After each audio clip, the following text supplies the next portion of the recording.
Boker Tov, Shalom Aleichem, j'espère que tu vas bien. Le cours aujourd'hui, il est dédié pour la Refoua Shlema, Refoua Nefesh, Refoua Gouf, de Chai Nissim Ben Atou, et le Tinok, le bébé Ben Angelina Simcha Rivka Chaya. Amen ve Amen.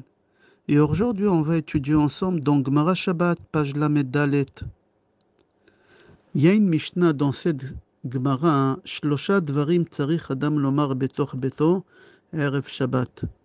Il y a trois choses que chaque homme doit dire chez lui à la maison à voix basse, calmement. Pourquoi? Parce que tous les vendredis, il y a le Satan qui se trouve dans toutes les maisons juives. Et il fait exprès qu'il y a le stress, il y a la pression. Alors les nerfs ils montent très vite. Son but à lui de Satan le vendredi, de ramener des disputes à la maison. Il faut faire très attention. Être en colère, c'est pire que transgresser Shabbat. Mal parler à la maison, c'est pire que transgresser Shabbat. La Gemara dit que le maître des maisons, le mari, le papa, il doit demander calmement, sans lever la voix, est-ce que vous avez fini les préparations, par exemple le maaser? Est-ce que vous avez fait le hérouv? Est-ce que les bougies de Shabbat ils sont prêtes? Si oui, alors allumez. On commence Shabbat. Il faut faire attention de parler à voix basse, doucement, parce que sinon, on sera amené à transgresser Shabbat. On n'a pas le droit de lever la voix. On n'a pas le droit de parler avec une voix agressive à la maison. Parce que, pas seulement le vendredi, tous les jours, il ne faut pas perdre son sang-froid. Il faut parler calmement. Mais si je crie pas à la maison, ils vont tarder, ils vont transgresser Shabbat. C'est pas grave qui transgresse Shabbat. L'essentiel qu'il n'y a pas de disputes à la maison, que c'est encore pire que tout. Il n'y a aucune mitzvah au monde que ça vaut le coup de perdre son calme pour faire cette mitzvah. La colère, c'est le pire péché qu'on peut imaginer. C'est pire que transgresser Shabbat. Et pour ne pas arriver à la colère et pour que le Satan il va pas maintenant régner chez toi à la maison, alors il faut faire attention à la façon que tu parles. Le Ramban Nachmani, il a écrit une lettre à son fils. Elle est connue, Igeret Ramban. Il lui dit Tezaer ledaber kol devarecha benachat lekol adam ou bechol et ou bazet tinatzel minakas ou minachet. Le Ramban transmet à son fils en lui disant fais attention à la façon que tu parles. Parle toujours calmement à tout homme, à n'importe quel moment. Et comme ça, tu seras sauvé de la colère et être amené après à pécher. Si tu veux te faire appeler quelqu'un de important, un homme bien, un mari bien, un père bien, enlève de toi cette façon de lever la voix. Fais attention comment tu parles. Domine ta bouche. La grandeur de l'homme, on peut la connaître pas par rapport à ses diplômes, par rapport à sa fonction, c'est par rapport à la façon qu'il parle. C'est comme ça qu'on peut savoir si cet homme il est grand ou il est très très petit. Même si chas v'shalom à la maison on sera amené à transgresser Shabbat, reste calme. Il y a des gens qui croient si j'écris à la maison, je vais les mettre la pression, ils vont pas transgresser Shabbat, ils vont m'écouter, ils vont faire attention. C'est possible que tu as raison, c'est possible, mais ça vaut pas le coup. Ça vaut pas le coup. Rabbi Elazar Askari, c'était l'élève de Harizal. Il a écrit un livre qui s'appelle Sefer Charedim. Et il dit toujours à la maison, parle à voix basse. Toujours quand tu parles à ta femme ou à un de tes enfants, c'est comme si tu parles au roi. Devant le roi, tu lèves pas ta voix, tu parles calmement, tu pèses tes mots. La même chose à la maison. Le Rambam Maïmonide, il dit, qui c'est l'homme qu'on peut dire qu'il est sage, qu'il est chacham? Il donne plusieurs paramètres. Mais le premier paramètre pour savoir quel homme est sage, c'est un homme qui parle doucement, qui parle à voix basse. Il n'y a pas un moment dans toute ta vie qu'on t'autorise à lever la voix. Un homme, en général, quand il lève la voix, c'est pas pour rien. Il y a une raison, parce qu'on l'a mis en colère, parce que sa fille ne le respecte pas, son fils il lui parle mal, ou sa femme elle ne fait pas comme lui il a demandé à faire des choses. Maintenant là on va voir si vraiment tu es sage, si tu as la chokhma, tais-toi. Hachem il vérifie pas si tu es religieux par rapport aux mitzvot, est-ce que tu as mis les tefillin, est-ce que tu as fait la tefila banetz. Hachem il vérifie pas tes connaissances pour savoir ta grandeur de sagesse. Non. Hachem, il te vérifie la façon que tu t'adresses à ta femme et à tes enfants à la maison. Pas à l'extérieur. Tous à l'extérieur de la maison, on est des acteurs. On montre que tout va bien chez nous, qu'on est un couple normal, que je suis un mari exemplaire, un père exemplaire. Ça, on montre à tout le monde à la synagogue ou dans la rue. Mais chez nous à la maison, Hachem Yatzilenu, que Dieu nous protège. On est des terroristes. On est des Hamas. Le fils d'Achafetz Chaim, il écrit dans son livre, il s'appelait Rabbi Ariel Leib à Cohen. Il a dit, mon père, Achafetz Chaim, jamais il a mis la pression sur nous. Jamais il a levé la voix sur nous. Jamais il nous a fait peur et il nous a terrorisés dans n'importe quel cas. Il s'est comporté avec nous comme un copain ou un frère. Tu imagines Achafetz Chaim avec ses enfants comme un copain. Comme un frère, un grand frère. Comme ça il raconte Rabbi Ariel Leib Cohen. Le Zohar HaKadosh, Rabbi Shimon Bar Yochai, dans Parashat Vaetchanan, sur le pasuk qui dit Vedibarta bam beshiftecha bevetecha. Il dit le Zohar HaKadosh, c'est quoi Vedibarta bam beshiftecha bevetecha? Quand tu parles à la maison, parle doucement. N'y fais pas la peur, la terreur chez toi à la maison. Comme ça on saura ta grandeur, qui tu es.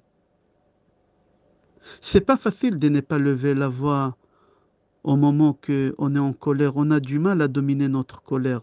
Mais éduque-toi. Comme ça, il dit Rabbi Shimon Bar Yochai. La Gemara dit, après des recherches et après des expériences qu'on a, si tu veux qu'à la maison on t'écoute et on fasse les choses comme toi tu veux, parle doucement.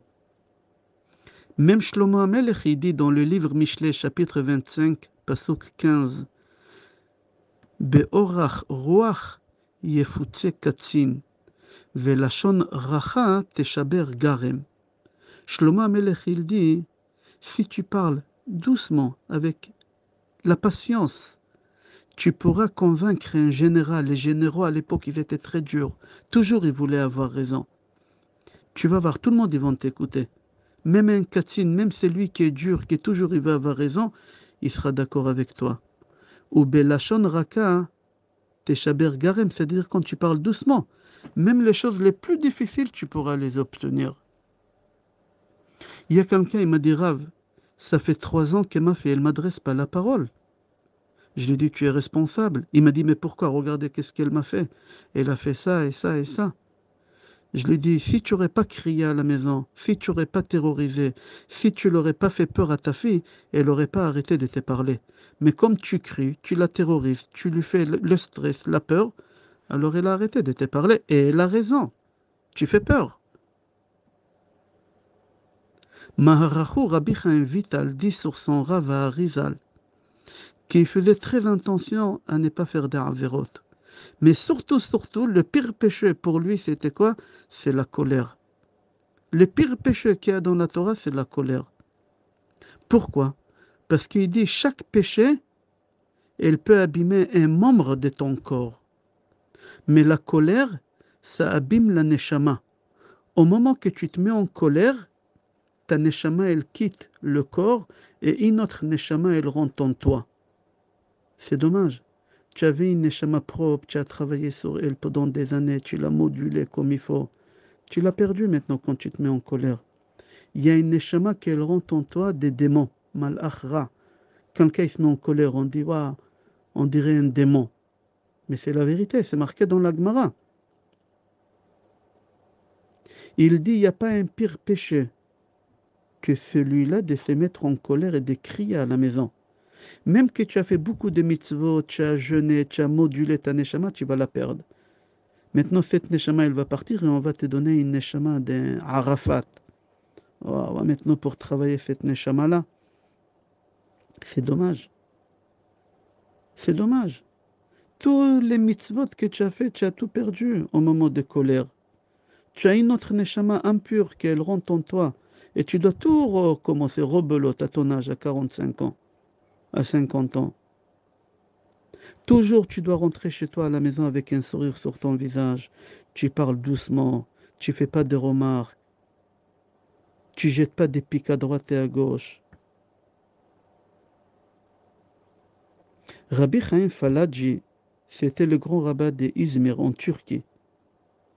Il a dit sur son père qu'il était calme, qu'il était patient. Même au moment de repas, quand on le dérangeait, il avait la patience. Un jour, il y a une femme, elle est venue, et mon père, il était en train de manger. Et quelqu'un lui a dit, le rave, il est occupé, on ne peut pas le déranger maintenant, revenez dans 1 heure. Et cette vieille, elle est partie en pensant de revenir dans 1 heure. Mais mon père, quand il a entendu ça, tout de suite, il s'est habillé, il m'a pris avec lui, on est parti chez cette femme à la maison. Et on lui a demandé pardon. Et mon père, il lui a expliqué, il lui a dit qu'en général, lui, il est patient, il prend le temps à écouter chacun. Mais là, c'est quelqu'un qui ne le connaît pas, qui il a parlé de sa place, à sa place. Et il a dit, il est occupé, revenez dans 1 heure.